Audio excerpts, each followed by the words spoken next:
স্বাধীন দেশ ডবল স্বাধীন হলো না 3 ডবল স্বাধীন হবে বাংলাদেশে? এক ফুট ভাত নাই পেটের মধ্যে, এক ফুট ভাত নাই, এই পেটে এক ফুট ভাত নাই, কি যে ভালো বলেন, আপনারা বলেন।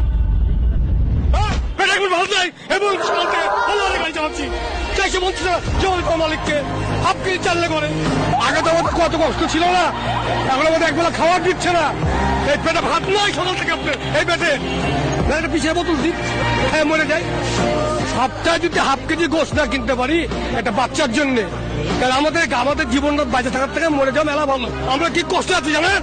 আগের তুলনায় কি এখন ধরা হচ্ছে না? না না, অনেক ফ্যামিলি না খেয়ে আছে, খোঁজ নিয়ে দেখেন অনেক ফ্যামিলি 90% মোর ফ্যামিলি না খেয়ে আছে, কোনো খবর নাই, কোনো শীতের কোনো কাপড় নাই। কেন? এটা কি ভাবে স্বাধীন হলো? এই জিনিসটা তো বাবা আগে ছিল না, এখন কেন এরকম হচ্ছে বাবা? এরকম হয়েছে কেন বুঝতে পারছি না তো কিছু।